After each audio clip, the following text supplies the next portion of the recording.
इस दुनिया में कुछ भी असंभव नहीं। हम वो सब कर सकते हैं जो हम सोच सकते हैं, और हम वो सब सोच सकते हैं जो आज तक हमने नहीं सोचा। गुड मॉर्निंग गाइस, मैं अनुज एक बार फिर आपका स्वागत करता हूं आपके अपने परिवार एग्जामपुर में। तो दोस्तों, सुबह हो गई है, उठ जाइए फटाफट से सूरज की तरह एकदम बलवान होकर के सभी वोकैबुलरीज को याद करिए। मैं आपके साथ पूरी एनर्जी के साथ आता हूं, चीखता चिल्लाता हुआ आपके सामने चीजों को डिस्क्राइब करता हूं। आप भी मेरी तरह पूरी तरह एनर्जेटिक होकर प्लीज इस वीडियो को देखा करिए, ताकि आपकी वोकैबुलरी में चार चांद लग जाएं। और इसके साथ दोस्तों, मैं आपसे कहना चाहता हूं कि हमको फॉलो करना ना भूलें, ठीक है? तो चलिए अपनी वोकैबुलरी की क्लास को शुरू करते हैं बिना ज्यादा समय गवाए। ओके, तो हम अपनी क्लास को शुरू करते हैं। हमारे सामने पहला वर्ड आता है एबोरेंस ऑफ। एबोरेंस ऑफ का मतलब जानते हैं, इसका मीनिंग होता है से नफरत, हिंट होता है इसका स्मोकिंग। ये प्रीपोजिशन की दोस्तों तीसरी क्लास है। आपको इससे पहले 2 क्लास में बताया गया है कि आपको किस तरीके से प्रीपोजिशंस को याद करना है, किस तरीके से आपको हर चीजों को, जैसे आपको रूट वर्ड के बारे में बताया गया, आज हम प्रीपोजिशन के बारे में बात कर रहे हैं। यहाँ पर फुल वोकैबुलरी पैकेज मिलेगा आपको, हर चीज को डिस्क्राइब किया जाएगा एक एक करके, ठीक है दोस्तों? पूरा खोल के रख देंगे आपके सामने, बशर्त आप पूरा इंटरेस्ट दिखाइए और वीडियो पसंद आए तो प्लीज लाइक कीजिए, ठीक है दोस्तों? तो हमने क्या मेथड निकाला था इसको याद करने का, कैसे के याद करेंगे? जैसे एबोरेंस ऑफ है तो जो हिंट होगा उसको उसके आगे लिख देंगे और याद करेंगे। कैसे कि एबोरेंस ऑफ व्हाट, मुझको सिगरेट पीने से, स्मोकिंग से क्या है? नफरत है। हाँ, he has a great abhorrence of smoking, उसको सिगरेट से, स्मोकिंग से बहुत ज्यादा नफरत है और होनी भी चाहिए, ठीक है? चलिए, हो गया एबोरेंस ऑफ व्हाट, सिगरेट से नफरत।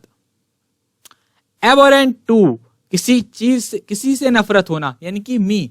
हमने जाना जब एबोरेंस आएगा, एंस आएगा तो क्या आएगा? ऑफ। लेकिन जब एबोरेंट यानी कि टी आ रहा है तो क्या आएगा? टू। तो एबोरेंट टू मी, ठीक है, मैंने अपने आप से रख दिया एबोरेंट टू मी, उसको मुझसे नफरत है, तो एबोरेंट टू व्हाट यानी कि मी। चलिए आगे बढ़ते हैं एग्जांपल की तरफ। Racism of any kind is abhorrent to me. जो ये जातिवादीवाद है ना, ये सब जो प्रथाएं हैं, रूढ़िवादिता है वगैरह, इससे क्या है? Any kind is abhorrent to me, मतलब मुझे नफरत है इन सब चीजों से, ठीक है? इनसे बढ़कर हमें एजुकेशन के बारे में सोचना चाहिए, तभी तो डेवलपमेंट होगा। याद करेंगे कैसे? एबोरेंट टू रेसिज्म, ठीक है दोस्तों? समझ में आ रहा है? अच्छे से पूरा इंटरेस्ट दिखाइए, ठीक है? और हम आपको इतना करा देंगे ना कि आप एग्जाम से ज्यादा ऊपर चले जाएंगे, यानी कि एग्जाम आपको वोकैबुलरी का सेक्शन आप बहुत अच्छा परफॉर्मेंस करके आएंगे। किसी भी एग्जाम्स में देख लेना, ये एसएससी के हर एग्जाम्स के लिए, चाहे वो स्टेन हो, चाहे सीएचएसएल हो, चाहे सीजीएल हो, हर एग्जाम के पॉइंट ऑफ व्यू से बहुत इंपॉर्टेंट है। एमटीएस हो, चाहे आप बैंक की प्रिपरेशन कर रहे हो, चाहे सीडीएस की, आपको यहां पर कुछ डिफरेंट देखने को जरूर मिलेगा। जान लगा दो या जाने दो, मेरा ये फेवरेट डायलॉग है। जान लगा दो या जाने दो।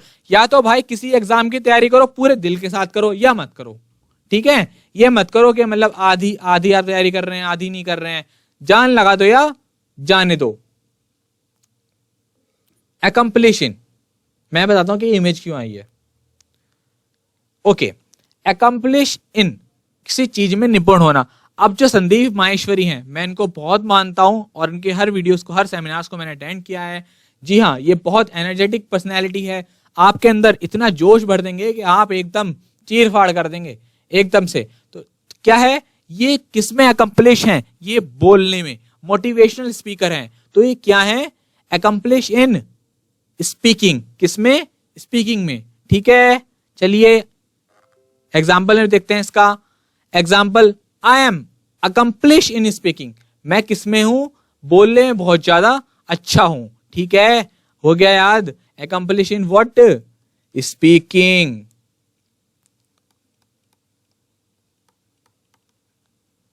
ऐसे याद करेंगे। अपने दोस्तों के पास जाइए, बोलिए I am accomplish in math. आप जिस सब्जेक्ट में माहिर हो उसका नाम लिख सकते हैं। ठीक है, हो गया याद। देखो जितना चीजों को अपनी डेली लाइफ से रिलेट करोगे उतनी चीजें आपको बहुत अच्छे से याद होंगी। ठीक है दोस्तों, आगे बढ़ते हैं। अकस्टम्ड टू पर आते हैं, किसी चीज का आदी होना। हम स्टूडेंट हैं, हम एग्जामपुर के स्टूडेंट हैं, तो हमको किस चीज का आदी होना है? पढ़ने का आदी होना है। हाँ मेरे भाइयों, हार्ड वर्क का आदी होना है। हम हार्ड वर्क करने के लिए तैयार हैं। सीधे सी क्लास आती है ना सर जी की, रात क्लास चलती है मैराथन की, तो हम उस चीज के लिए आदी हैं। ठीक है दोस्तों, क्या हम अकस्टम्ड टू हैं? किसके? हार्ड वर्क के, है ना? हाँ प्यारे बच्चों, आपको हर चीज को बहुत अच्छे से समझाया जा रहा है। आप प्लीज प्लीज पूरा मन लगा के चीजों को देखिए। इमेज में देखिए, आपके सामने बच्चे हैं, सारे पढ़ने के लिए बैठे हैं, हमारी तरह, आपकी तरह। ठीक है, चलिए example, my student are accustom to hard work. मेरे जितने भी अच्छे बच्चे हैं जो इस समय वीडियो को देख रहे हैं या थोड़ी देर बाद देखेंगे, या जो भी है, वो जो वोकैबुलरी की क्लास को डेली रेगुलरिटी से ले रहे हैं, अपने अंदर डिसिप्लिन ला रहे हैं, वो सब क्या है? अकस्टम्ड टू हैं हार्ड वर्क के। भाई सुबह 6 बजे उठ करके वीडियोस को रेगुलेशन, रूल एंड रेगुलेशन से देखना, भाई हार्ड वर्क तो है ही। और सर्दी आने वाली है तो वैसे ही अब दिक्कत होने वाली है ना? हाँ, कब कभी छूटने वाली है। चलिए, पाकिस्तान का झंडा आया, कुछ ना कुछ तो गड़बड़ है। एलियांस विद, किसी चीज से संधि होना। किससे? पाकिस्तान से। हो जाएगी? नहीं होने की। हरकतें ऐसी हैं। कैसे? India broke of Alliance with Pakistan. India ने जो समझौता था, संधि थी, उसको तोड़ दिया, क्योंकि हरकतें ही ऐसी हैं पाकिस्तान की। ठीक है, समझ जाओगे आप। एलियांस विद पाकिस्तान तो बिल्कुल नहीं भूल सकते। जब पाकिस्तान का मैच आता है ना, इंडिया और पाकिस्तान का, हर बच्चा देखता है। मैं भी जब इंडिया और पाकिस्तान का मैच आता है तभी देखता हूं, अदरवाइज नहीं देखता। तो एलियांस विद, हमने किससे संधि तोड़ दी? पाकिस्तान से। याद रहेगा, भूलने वाले तो नहीं हो। Alliance with Pakistan. ये देखो दो बच्चे कितने अच्छे लग रहे हैं, दोस्त। आपका कोई दोस्त होगा ऐसा? मेरा भी ऐसा ही है। चलिए इसके बारे में जानते हैं। एसोसिएटेड विद, देखो जब भी एसोसिएटेड वर्ड आता है तो उसका मीनिंग होता है किसी के साथ सहयोगी होना। ये कंपनीज भी होती हैं, कहते हैं ना एसोसिएटेड विद ये, एसोसिएटेड विद ये, तो यानी कि उसका सहयोगी है, उसकी पार्टनरशिप है। दोस्तों हमारे लाइफ में भी एसोसिएटेड आ सकता है, जैसे किसी के साथ सहयोगी होना। ये बच्चा, ये इसका सहयोगी है, इसकी हेल्प करता है हर चीजों में। ठीक है, तो क्या हो गया? Associated with what? सहयोगी होना, कोई भी किसी भी चीज का। ठीक है, याद रहेगा हमको। हिंट क्या है? His friend.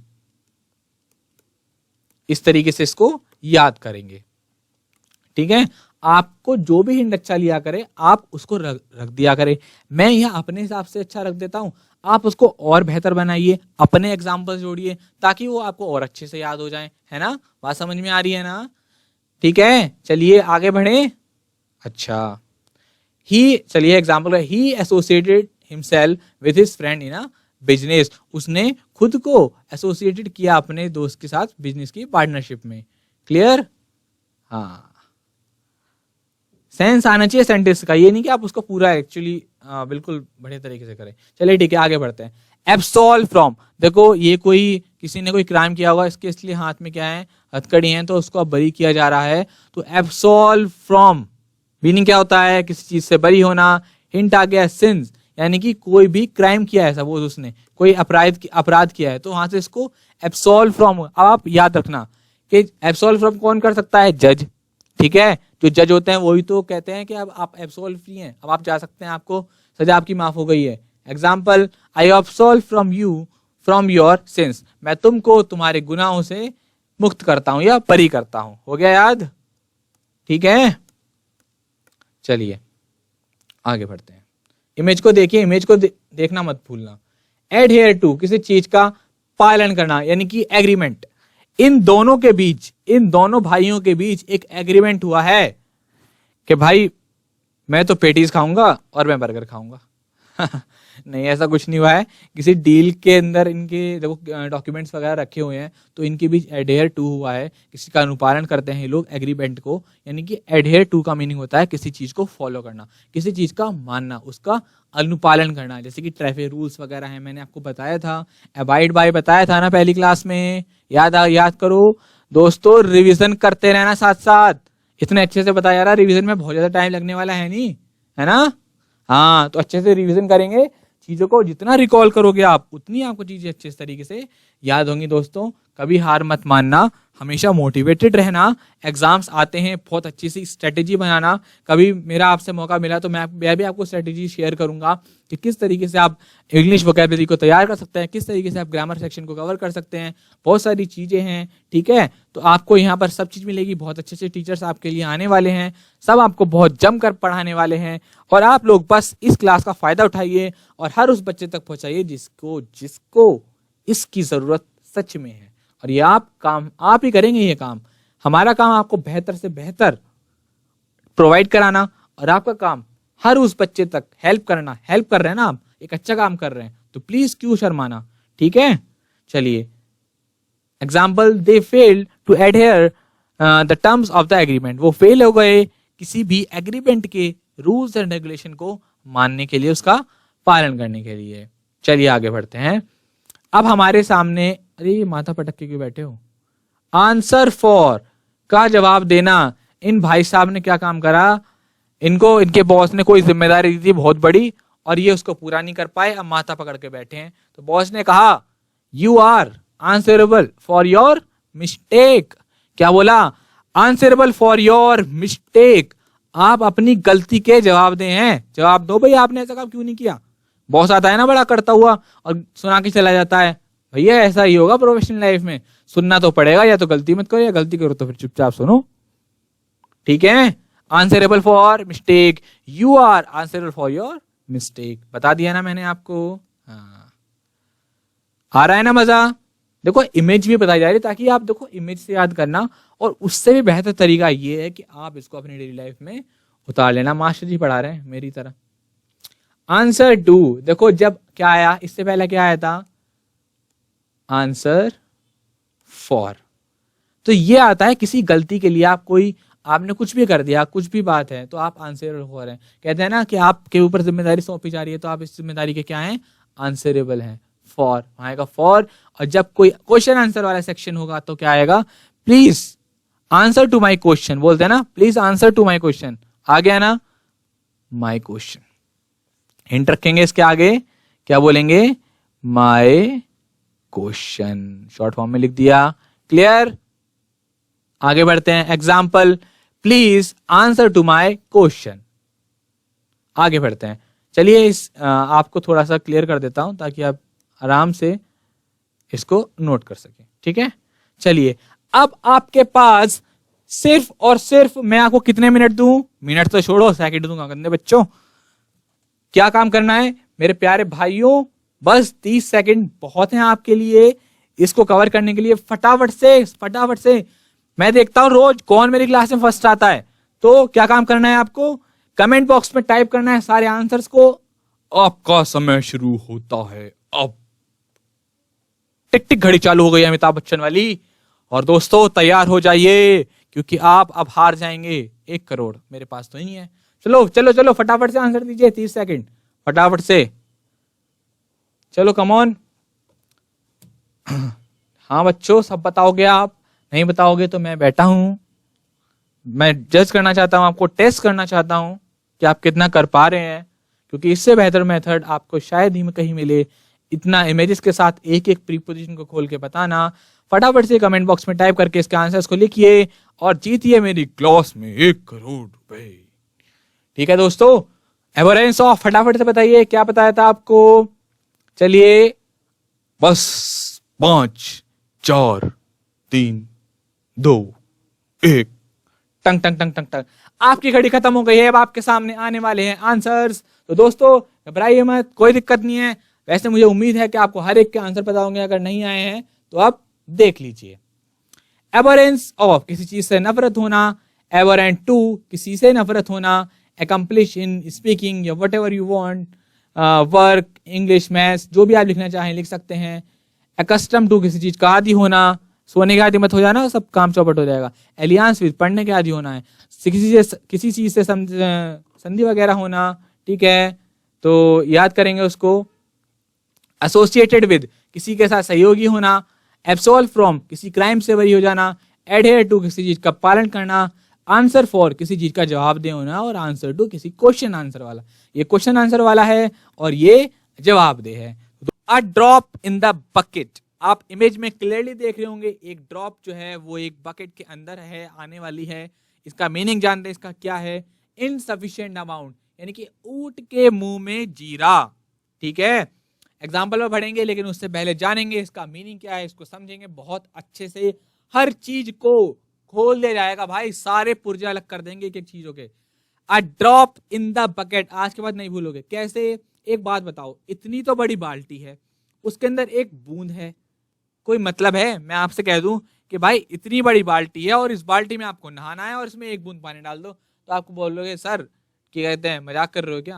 हाँ, मैं कहूँगा आई एम जस्ट जोकिंग, मैं बस मजाक कर रहा था। जी हाँ, देखो दोस्तों, बिल्कुल आपने बिल्कुल सही पहचाना है। अ ड्रॉप इन द बकेट का मतलब है कि एक इतनी बाल्टी में ड्रॉप का क्या मतलब है, यानी कि ऊंट के मुंह में जीरा, ये भी एक ईडियम है। इसका मतलब होता है बहुत लेस अमाउंट ऑफ एनीथिंग, इतना के काम ही ना चल सके उससे। ठीक है, अब एग्जाम्पल और बढ़ते हैं। Giving peanuts to an elephant is like putting a drop in the bucket. Peanuts को एलिफेंट को देना एक तरीके से a drop in the bucket है, यानी कि बहुत कम है। चलिए आगे बढ़ते हैं। अ क्रो फ्लाई, क्या क्या, क्रो फ्लाई, बिल्कुल एज द क्रो फ्लाई। अब आप ना जब भी कभी क्रो को देखें उड़ता हुआ तो कौन सा इडियम फ्रेजेस बोलेंगे, as the crow flies, as the crow flies. उसकी तरफ देखेंगे और अपने दोस्तों को बताएंगे हाँ भाई यहाँ देख क्या हो रहा है, वो देख वो कौवा उड़ रहा है ना, क्रो उड़ रहा है, और क्या बोलेंगे, एज द क्रो फ्लाइज। वो बोलेगा अरे भाई क्यों बता रहे हो आप, तो आप बोलोगे मैं इसलिए बता रहा हूँ क्योंकि इसका जो मीनिंग होता है वो होता है इन द स्ट्रेट लाइन, बिल्कुल सीधा। आगे से आप कोई भी चीज को देखें जो बिल्कुल बिल्कुल सीधी है, वहां पर आप यूज करेंगे एज द क्रो फ्लाइज। बिल्कुल ये जो वे है, जो ये रास्ता है, जो ये रोड है, बिल्कुल एज द क्रो फ्लाई है, बिल्कुल सीधी है। एग्जाम्पल देखिए, बिल्कुल एग्जाम्पल, आप बिल्कुल यही एग्जाम्पल है। Delhi 70 kilometre from the Meerut as the crow fly, यानी कि जो दिल्ली है वो मेरठ से बिल्कुल सीधा है 70 किलोमीटर। ठीक है, आगे बढ़े और देखो क्रो का भी ध्यान से देखना, हमेशा ज्यादातर सीधा उड़ता है वो, इसलिए क्रो फ्लाइज आया है। ठीक है, सीधे के लिए। देखते हैं ये इमेज क्या कह रही है। आ फ्लाइंग विजिट, मीनिंग होता है अ वेरी शॉर्ट विजिट, यानी कि संक्षिप्त दौरा। जो बड़े बड़े पीएम होते हैं, है ना, जो हमारे आगे प्राइम मिनिस्टर्स होते हैं या प्रेसिडेंट होते हैं, वो आपने देखा होगा किसी दौरे पर गए होंगे, तो आप क्या बोलेंगे आज से कि पीएम हमारे जो मोदी हैं वो जा रहे हैं फ्रांस एक फ्लाइंग विजिट के लिए, एक बहुत संक्षिप्त दौरे के लिए। जितना बोलोगे उतना चीजों को याद होगा और रिवीजन करने की बहुत कम जरूरत पड़ेगी, लेकिन हम आपके साथ हैं और आपका रिवीजन भी कराएंगे साथ साथ। Example, the prime minister paid a flying visit to America, यानी कि जो प्राइम मिनिस्टर हैं उन्होंने फ्लाइट विजिट करी कहाँ की, अमेरिका की। क्लियर, चलिए आगे बढ़ते हैं। अच्छा, डॉगी कुछ खा रहा है। अ डॉग ब्रेकफास्ट, इमेज को देखिए, हर एक इमेज एक सॉलिड मीनिंग लेके आ रही है, जो आपके हर वर्ड को बिल्कुल परफेक्टली स्ट्राइक करेगी। टोटल मैश, कभी आपने डॉगी को खाना खाते हुए देखा है? सुनना चाहेंगे डॉगी कैसे खाना खाता है? हंसी आएगी, ऐसे खाता है। मेरे पास एक डॉगी था, बिल्कुल ऐसे खाता था खाना, चप चप चप चप, पूरा पूरा जो बॉल होता था ना पूरा इधर उधर फैला देता था। बड़ा अच्छा लगता था खाता हुआ। जिसके पास डॉग होगा ना वो बिल्कुल वो इस चीज को एक्सपीरियंस कर सकता है। तो इसका मतलब होता है टोटल मैश।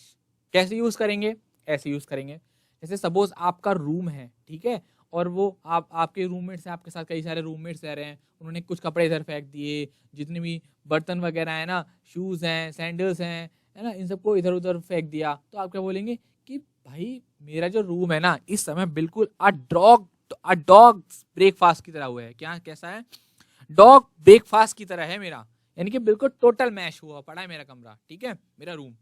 क्लियर, अब एग्जाम्पल पर आते हैं। She made a complete dogs breakfast of painting the kitchen, उसने किचन को पेंट करने के लिए पूरा उसको सड़ा के फेंक दिया। ठीक है, अस्त व्यस्त कर दिया सब कुछ, टोटल मैश कर दिया। ठीक है, आगे बढ़ते हैं। अब जान लेते हैं इसका, अगर आपको कुछ ना समझ में आया हो तो मैं आपको फिर बता देना चाहता हूँ। अ डॉग ब्रेकफास्ट यानी कि टोटल मैश, किसी चीज को बिगाड़ देना। ओहो, मुंह में देखकर पानी तो नहीं आ गया आपका? मेरे तो देखो आ ही गया। चलिए जानते हैं इसके बारे में क्या है।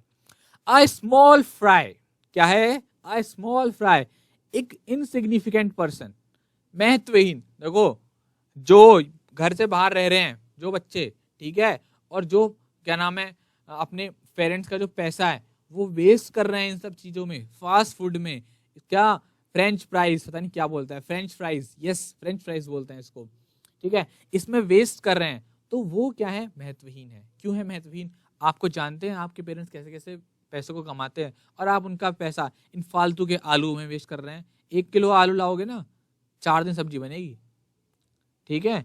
तो अपना पैसा सेव कीजिए अपने बुरे वक्त के लिए, ठीक है, और अच्छे बच्चे बनिए, फटाफट से गवर्नमेंट जॉब लगाइए। तो आई स्मॉल फ्राई, जब मैंने भी एसएससी को क्रैक किया था तो मैंने भी बहुत मेहनत करी थी। कभी मौका मिला, कभी समय मिला आपसे बिल्कुल रूबरू होने का, या कभी ऐसा मौका आया तो आपको बताऊंगा कि कैसे स्ट्रगल से एग्जाम को क्रैक किया मैंने, ठीक है। पूरी शर्ट भीग जाती थी पसीनों से, लाइट चली जाती थी, लेकिन कैंडल को जला करके पढ़ाई करी है। और ऐसा ही करना पड़ता है जब आप स्ट्रगल के दौर से गुजरते हैं, लेकिन जब चीज हाथ में लगती है ना, बहुत मजा आता है, आपको लगता है कि हाँ भाई हमें कुछ अचीव हुआ है, मेहनत करी है आपने। तो एग्जाम्पल देखते हैं। You people are just small fry, I want to talk to the boss. किसी ने बोला कि आप जो सामने हैं मेरे, जो भी पीपल हैं, वो एक महत्वहीन है, मैं तो डायरेक्ट बॉस से बात करूंगा, मैं नीचे वालों से कुछ बात नहीं करने वाला, ठीक है, वो ये कहना चाह रहा है। क्लियर? चलिए आगे बढ़ते हैं। अगला वर्ड देखते हैं, at a first blush, when you first see your experience something. पहली बार कुछ सोचना या प्रारंभ करना। ये जो हमारे सामने मैन है, जो बंदा खड़ा हुआ है, ये पहली बार कुछ सोच रहा है, उसको कुछ बता रहा है कि चीज़ों को ऐसे करना है या नहीं करना है, और उससे बोला है कि इन्होंने कोई प्रोजेक्ट बनाया, उन्होंने बोला कि क्या ये आपका पहला काम था क्या, है पहली बार सोच रहे हो क्या, जो पूरा सारा बिगाड़ कर रख दिया। तो इमेज को स्ट्राइक करना एट फर्स्ट ब्लश होता है पहली बार कुछ सोचना या प्रारंभ करना, ठीक है। चलिए इसका एग्जाम्पल देखते हैं। At first blush I thought the, देखो ये यहाँ मैं बोल रहा हूँ, मेरे वर्ड से मैच करिएगा। The house was great but the inspectors list of problem change my opinion. अच्छा, मतलब पहली जो नज़र में, पहली जो मैंने सोचा कि हाउस बहुत बड़ा था, महान था, है ना, बढ़िया था, बहुत मस्त था, बट जब इंस्पेक्टर ने उसके बारे में जो उसको, इंस्पेक्टर से मतलब यहाँ पर ये आया है जो उसको जज कर रहा है, उसके बारे में बता रहा है, उसके ओपिनियन से मैंने अपने जो मतलब अपना ओपिनियन चेंज कर दिया, जैसे मुझे इसकी प्रॉब्लम्स के बारे में बताया, ठीक है। अब इरेज करते हैं, आगे बढ़ते हैं। चलिए, ओहो सर ये तो मेरे साथ हो चुका है, अब ये कहने वाले हैं, अच्छा गंदे बच्चे। अब ब्लाइंड डेट कह रहे हो सर जी, ये क्या बता रहे हो, हम तो करके आ चुके हैं। ना ना दोस्तों, अभी नहीं, आराम से जॉब लगा लो, अपने आप घर वाले सोचेंगे आपके लिए, ठीक है। हमें पहले इन चक्करों में नहीं पढ़ना, इस गुलाब में नहीं पढ़ना। इस गुलाब की जगह क्या होना चाहिए हमारे पास? पेन। पेन पकड़ोगे तो ये पकड़ने का मौका मिलेगा, और अगर ये पकड़ोगे तो भाई साहब जिंदगी में कुछ हाथ नहीं आने वाला, बस ऐसे ही खाली हाथ रह जाओगे। सब टाइम पास है, वेस्टिंग ऑफ टाइम है, वेस्टिंग ऑफ मनी है, ठीक है। तो यहाँ पर ये बहुत बढ़िया इमेज है, वर्ड के हिसाब से आपको देखकर स्माइल तो आ ही गई होगी, पुराने दिन याद आ गए होंगे अगर अभी पढ़ रहे होगे, और किसी को तो ये ताजे दिन होंगे, है ना। चलिए कोई दिक्कत नहीं है। अब ब्लाइंड डेट, आप meeting for two unknown person, 2 अनजान लोगों का मिलना, फेसबुक से पकड़ते हो ना चीजों को, फेसबुक याद रखना, फेसबुक से ही क्या होती है, ब्लाइंड डेट होती है। एग्जाम्पल पर आते हैं। Blind date are terrifying because you don't know what the person will be like, but that's part of the excitement. मतलब वो ये कहना चाह रहा है यहाँ पर, जो ब्लाइंड डेट्स होती हैं वो बड़ी ही मतलब टेरिफाई, कुछ मतलब डर होता है उनके अंदर, क्योंकि आप नहीं जानते कि सामने वाला कैसा है, लेकिन इसकी एक खास स्पेशलिटी है, वो आपके अंदर एक्साइटमेंट। आप जिस पर्सन को जानते नहीं हो और उससे मिलने जा रहे हो, तो नॉर्मल सी बात है, एक्साइटमेंट तो होना ही है, ठीक है। मामू सुबह हो गई है, जाग जाओ, क्लास में आ जाओ सबके सब, और कमेंट बॉक्स में टाइप करके बताओ कि कैसा लग रहा है वीडियो, आपको मजा आ रहा है नहीं आ रहा, और वीडियो को जरूर लाइक करना और फैलाना तो मत भूलना, मेरा पर्सनल डायलॉग है, आग लगा देंगे, आग आग की तरफ फैला देंगे वीडियो को, ठीक है। चलिए आगे बढ़ते हैं। एज बिफोर ब्यूटी, इसका मीनिंग होता है give preference to older person, यानी कि ज्यादा उम्र वाले को प्राथमिकता देना।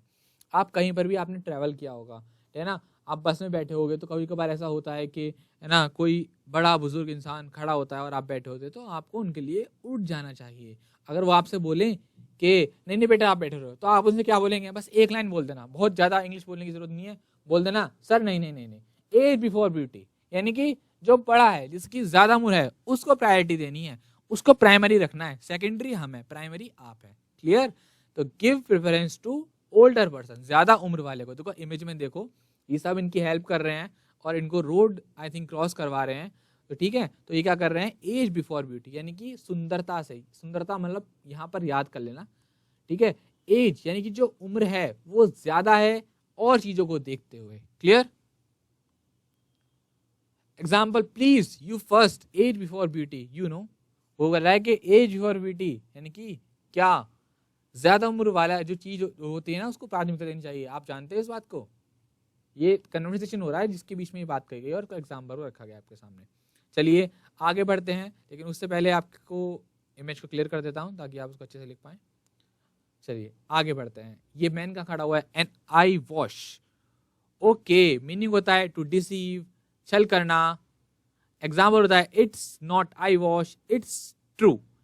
ओके, तो देखो यहाँ पर ये जो इमेज है वो मुझे लग रहा है कि शायद इसकी नहीं है, कुछ टाइपिंग में एरर हो गई है। चलिए कोई दिक्कत नहीं, हम चीजों को समझ लेते हैं। एन आई वॉश, मैं कोशिश करूंगा कि शायद अगली इमेज में अगला जो आपका आइडियम फ्रेज हो उसमें ये मतलब इंटरचेंज हो गई हो। ठीक है, चलो हम पढ़ते हैं इसके बारे में। एन आई वॉश का मतलब क्या होता है? टू डिसीव करना। कैसे? कि कोई किसी की आंख में वॉश कर देना, यानी कि झाग भर देना, है ना। एक तरीके से किसी की आंख में आप साबुन डाल दो ना, मान के चलो कि आप किसी की आंख में सर्फ डाल देते हो। ऐसा मत करना भैया, पिटाई पड़ जाएगी। आप ऐसा कर देते हो ना तो क्या हो जाएगा? सामने वाले को धोखा दे रहे हो। मान के चलो, एन आई वॉश, आंखों में धूल झोंकना, ये वही वर्ड है, यानी कि छल करना। It's not I wash, it's true. कह रहा है कि ये कोई धोखा नहीं है, ये सच है। ठीक है, अब ओहो यहां पर ये इमेज आ गई थी, तो आप याद रखना ये किसकी इमेज है? एन आई वॉश की है। ठीक है, ओके। ये आंखों में देखो क्लियर आपको दिख रहा है कि ये धोखा दे रहा है। डॉक्टर ये है और पेशेंट ही है, लेकिन यहाँ उल्टा हो गया। तो ये क्या कर रहा है? इसके साथ डिसीव कर रहा है। अब जो टॉप ऑफ द ट्री खड़ा हुआ था ना, उसको इमेज को अपने माइंड में रखो। आपने इमेज को बैठा लिया ना अपने माइंड में, बस कोई दिक्कत नहीं है। At the top of the tree meaning be expert one sector. जो इंसान बिल्कुल ऊपर हो अपने सेक्टर में, आप जिस भी सेक्टर में मतलब एक्सपीरियंस हो, आपको एक्सपर्ट हो, फटाफट से कमेंट बॉक्स में टाइप करके बताइए कि सर मेरे को सिंगिंग अच्छी लगती है, मैं सिंगिंग में एक्सपर्ट हूँ, मेरे को पढ़ना अच्छा लगता है, मेरी हिस्ट्री अच्छी है, मेरी ज्योग्राफी अच्छी है, मेरे को बैट बॉल खेलना पसंद है, मेरे को क्रिकेट खेलना पसंद है, मुझे फुटबॉल पसंद है। फटाफट से, ये वोकैबुलरी की क्लास इंटरेस्टिंग क्लास है, बोर नहीं होना भाई, मजे उठाने क्लास के, और मजे मजे में चीजों को हम याद करते चले जाएंगे। ठीक है, चलिए फटाफट से बताइए कमेंट बॉक्स में टाइप करके, मैं आपका वेट कर रहा हूं, जल्दी। शाबाश, बहुत बढ़िया, वेरी गुड। चलिए एग्जाम्पल पर आते हैं। She has been at the top of the acting tree of the acting tree for she has been at the top of the acting tree for 35 years, यानी कि वो एक्टिंग ट्री यानी कि मतलब अपने जो टैलेंट है एक्टिंग के उसमें टॉप पर पहुंच गई है। At the top of the tree यानी कि वो अपने कला के जिस चीज की वो एक्टिंग कर रही है वो उसमें एक्टिंग में परफॉर्मेंस में एक टॉप पर पहुंच गई है। ओके, अब मैंने आपको आपके सामने एक सरप्राइज रखा था जिसको मैंने पहली ईडीएम क्लास में बताया था, ईडीएम क्लास में बताया था कि आपके सामने डेली वोकैबुलरी का फास्ट फूड आएगा। जब ईडीएम की क्लास आएगी उसके बाद आपको कुछ ना कुछ ऐसे वर्ड जरूर बताए जाएंगे जो आपके डेली लाइफ से रिलेट करते हैं, जो आपके स्पीकिंग में हेल्प करेंगे। यही है एग्जाम्पुल का सपना, ड्रीम, कि आपको हर तरीके से परफेक्ट किया जाए, कहीं भी कोई भी कमी ना छोड़ी जाए। ठीक है दोस्तों, तो मैंने आपको बताया था, होमवर्क दिया था लास्ट क्लास में, आज उसका सोल्यूशन देखते हैं। उम्मीद करता हूं आपने उसका सोल्यूशन देखा होगा, ढूंढा होगा, और ये वर्ड ही आपने ढूंढे होंगे। तो पहला मैंने बताया था नल खोल दो, क्या बोलते हैं इंग्लिश में? Turn on the tap. ठीक है, नल बंद कर दो, टर्न ऑफ द टैप। चादर बिछा दो, स्प्रेड द बेडशीट। बिस्तर पर चादर बिछा दो, spread the sheet on the bed.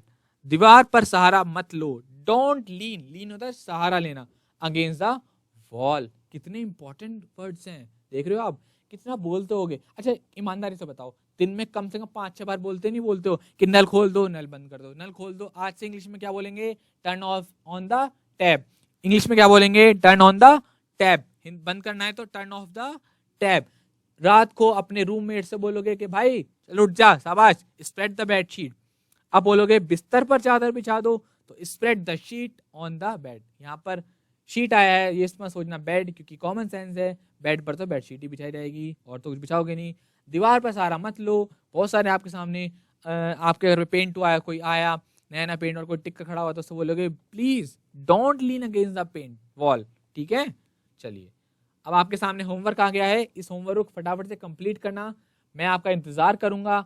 जो बहुत मेरे हिसाब से जो बच्चे इस क्लास में बहुत इंटरेस्ट ले रहे हैं, तो इस होमवर्क को लिख लीजिएगा और कोशिश कीजिएगा इसको ढूंढने की, ठीक है दोस्तों। आपको वीडियो कैसा लगा प्लीज लाइक कीजिए और कमेंट बॉक्स में अपने कमेंट्स को टाइप कीजिए, शेयर कीजिए और सब्सक्राइब कीजिए। इस वीडियो को आग की तरह फैला दीजिए दोस्तों, ताकि ये हर बच्चे तक पहुंच सके, ठीक है दोस्तों। आपसे विदा लेते हैं, फिर से मिलेंगे पूरी एनर्जी के साथ। जय हिंद, वंदे मातरम।